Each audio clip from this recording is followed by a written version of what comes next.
Bago po ang lahat, gusto ko po muna magbigay pugay sa lahat ng mga kawani at empleyado ng pamahalang probinsya ng Quezon. Ganon din po sa mga opisyales at mga department heads, lalo na sa panguna ng ating masipag at ginagalang na Provincial Administrator, Romel Edanyo. Sa inyo pong lahat, magandang umaga po. Alam po ninyo, kami na alas 6 pa lamang ay nandito na. Damang-dama po namin ang kaligayahan, ang kagalakan dahil sa loob ng 5 taon, ito po ang kauna-unahan naming pagtindig at pagharap dito sa inyo. Very proud po kami na maging bahagi dahil sa nung pong una naming, sa 5 taon po namin, nung unang taon namin dito, nung ito'y tatag ng ating mahal na gobernador, feeling namin yung flag raising ceremony, yun yung parang baptismal sa mga bagong kawani at bagong departamento. Hindi po kami nabigyan ng pagkakataon noon. Bagamat ngayon, sabi nga namin, medyo kilala na yung Community Empowerment and Development Unit, siguro pahapyaw kung ililinaw at iklaro ano ba talaga yung role o function ng CEDU. Ano po? Noon may impression na dahil ang mga bumubuo dito ay yung mga tumulong sa kampanya at pagkakaluklok ng ating mahal na gobernador, tiningnan na accommodation. Ano po? Pero sa layunin po ng ating mahal na gobernador na maging maayos at masinop yung kanyang panunungkulan, minarapat po niyang itayo itong unit nito upang sa layunin na maisiguro, matiyak, maayos yung mga programa at proyekto na may papatupad at may paparating sa lahat ng mga mamamayan ng lalawigan ng Quezon. Ano po? At sa loob po ng 5 taon, masasabi namin na kami naging bahagi sa tagumpay, hirap at pagod ng ating gobernador. So kami po ay very proud na humaharap sa inyo na kahit pa paano ay bahagi kami doon sa tagumpay na inabot ng ating mahal na gobernador. Lingid sa ating kaalaman na ang umagang ito ay pamumunuan ng isa sa may pinakamalaki pong responsibilidad at gawain sa tuwing maglulunsad po. Hindi lamang upang tiyakin yung mga basic services sa ating pong mga municipalities at barangays, kung hindi ho panatilihin pong nadadama ng ating mga kababayan ang presensya at serbisyo po ng pamahalang panlalawigan sa pamamagitan po ng extension. Nananatili po parang extension services po sila. Nagdadala ng mga extension services sa mga bayan-bayan. Palakpakan po natin ang CEDU. Sa pamumuno po ng kanila pong bagong-bago ang barong, palakpakan po natin si Mr. Pialpida. Matigas pa po ang kwelyo eh. Sa lahat po ng mga department heads, assistant department heads, at sa ating pong kagalang-galang na bukal, buhat po sa bayan ng Atimonan, kaapat na distrito ng ating lalawigan, na napakaganda po nating bukal. Palakpakan po natin, Bukal Doraitan. At gusto ko rin pong kinalanin ang pagdalo, at ito po ay simula at hindi po una at huli kung hindi po kanila pong regular na pagdalo dito po sa atin. Ang tanggapan po ng Provincial DILG sa pangunguna po ng kanilang OIC, si Ma'am Vilma de Torres. Palakpakan po natin. At doon po sila. Sa lahat po ng ating mga kawani, good morning po. Sa atin pong mga nakaraang mga paglulunsad ng iba't iba pong mga programa mula po sa sektor ng agrikultura, edukasyon, kalikasan at kalusugan, meron pong isang sangay o unit ang ating pong Governor's Office kung paano po natin higit na epektibo at epesyente pong may isa sa katuparan ang iba't iba pong adhikain at layunin ng ating pong pamahalang panlalawigan. Sila po yung na-encounter namin pag kami po ay bumababa doon po sa ating mga bayan-bayan. Pag bumibisita po si Governor Suarez, halos 24 pong oras naghahanda at nagpe-prepare po ito pong mga taong ito. At natutuwa po ako na makita po sila ngayon dito po sa hosting ng flag ceremony. Nakita ko po yung iba sa mga pinakamalalayo. Gusto ko pong kilalanin at tumaas po ang kamay nung galing po sa Pulilio Group of Island o POGI. Nasaan niya? Taas ang kamay. Palakpakan po natin yung mga taga-Pulilio. Andyan yung mga taga-Humalig. Yung taga-Reyna po. Nasaan yung mga taga-Reyna? Palakpakan po natin yung mga taga-Reyna. Central Quezon po, Mahuban, Lukban, Tayabas, Pagbilao at Sampaloc. Andito po sila.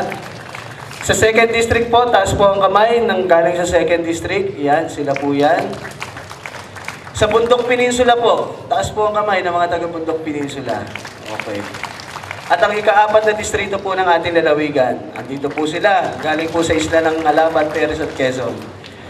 At tama po, alas 6 pa po sila nandito dahil yung mga tatawid ng isla, malamang kahapon pa po dito yung mga yan. At gusto ko lamang pong bigyan ng higit na recognition yung pong naging papel nila mula po noong ilunsad po natin yung programa natin sa PhilHealth, pagdating po sa profiling, at hindi po natin makukomply yung ilan sa mga requirements ng PhilHealth kung hindi po dahil doon sa ginawa po nilang effort at initiative pagdating po sa profiling. Napakatrabaho po nito kasi lahat po ng in-enroll natin before, kailangan po mai-profile natin at mai-submit po natin para po mai-save sa database po ng PhilHealth.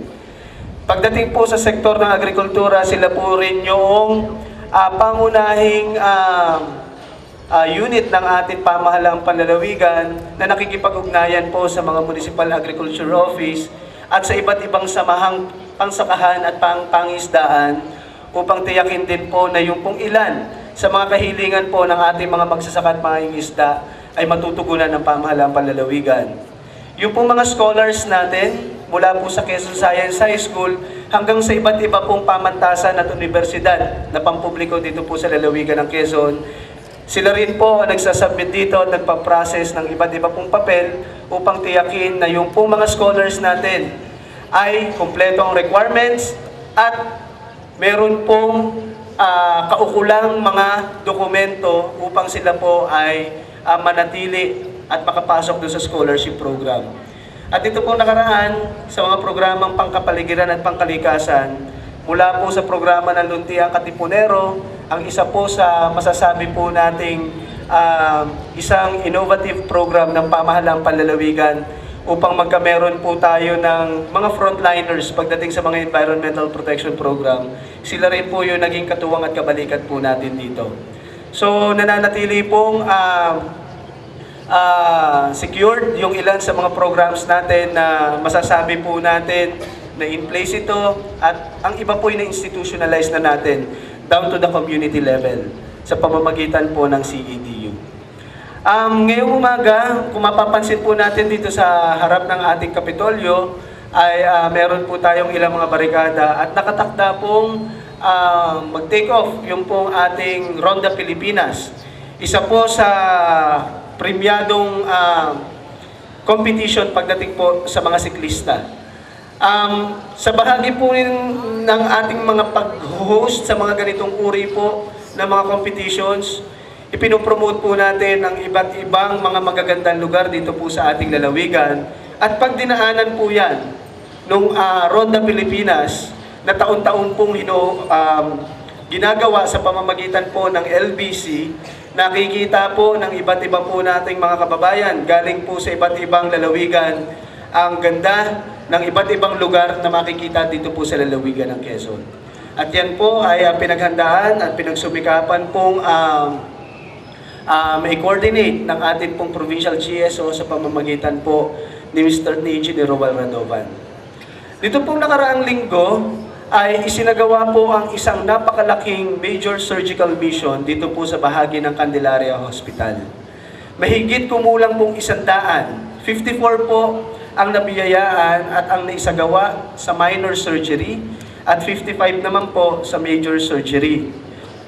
Ang napakalaki pong adbantahe na meron po tayong mga isinasagawang ganitong uri ng mga missions ay upang hindi po natin talaga papilahin pa sapagkat yung limitasyon po ng iba't iba po nating mga services pagdating po dito sa surgical at sa mga pag-oopera ay tunay na nagbibigay ng karagdagang bigat sa ating mga mahihirap na kababayan na yung pong mga maliliit na bukol ay lumala po sa isang cancer sapagkat hindi po agad ito naoperahan. At yan po yung higit na binibigyan prioridad ni Governor Suarez sapagkat naniniwala siya na yung pong pagtutuwang natin sa iba't iba pong mga civic organizations na nagdadala po ng iba't iba pong mga surgeons galing po sa ibang bansa at hinuhost po natin dito. May mga counterparts po tayong ibinibigay dito at nananatili po itong commitment ng ating pamahalang panlalawigan at ni Governor Suarez na sa mga ganitong uri po ng pagtutulungan, higit po nating nasiserbisyuhan yung pong ating mga kababayan. Time, dahil po sa epekto ng reshuffle po sa aming departamento, ako po ay pansamantalang itinalaga bilang OIC Provincial Director ng DILG. So I just started nung pong nakaraang Huwebes, February 12. So ito po yung kaunahan namin ngayon na pag-attend ng flag ceremony. Kaya ako po nandito, kasama ko po ang ilan kong mga ka-DILG. Actually kami po naman sa provincial office ay talagang iilan. Bale, 10 lang po kami dito. The rest of the workforce ay nandun po sa field. Ako po'y may hawak ditong papel pero ibibigay ko ito mamaya kay PA to officially transmit this. Ito po yung partial result ng SGLG, yung pong inassess. This is just the result of the good financial housekeeping criterion. And ngayon, sasabihin ko lang po pero si PA na siguro late si Governor na maganda po ang resulta. So in that way, maganda po yung result. Officially itatransmit po namin mamaya. Partial po, sana po dun sa iba pang components ay tayo po'y makapasok sa SGLG. Ito po yung good financial housekeeping result. So, nais ko lamang pong bigyang informasyon kayo kasi nito po, siguro po nakabalitaan nyo sa Channel 7 na meron pong isang giant sperm whale na natagpuan sa may barangay Barangay Bangkuhuran, Calawag, Quezon. So, nakita po ito noong Tuesday. Tumawag po ang, nag-responde po ang ating mga kasama sa PG Enro at kasama din po si Dr. Milka ng aming tanggapan para po rumisponde dun sa natagpo ang buhay pa po yung giant sperm whale noong Tuesday. So nandun naman po ang BIFAR sa pangunguna po ni Dr. Marco at sila po yung tinignan po nila, inassess po nila yung balyena. Ang nagpunta din po ang PDRAMC kasi gustong tingnan ng divers kung anong nangyari, baka siya ay na-stuck doon sa ilalim. Kaya lang, pagdating po nung Wednesday AM, 5 AM po ay patay na po yung balyena. Wala na po itong movement. So, nag-necropsy po doon sa pangunguna nga po ni Dr. Marco ng BIFAR, naka-assist lang po si Dr. Milka. So, nanguha po sila ng sample, kaya lang ang naging problema po ay kung paano naman ililibing yung balyena. So yung balyena po ay 55.7 feet yung haba.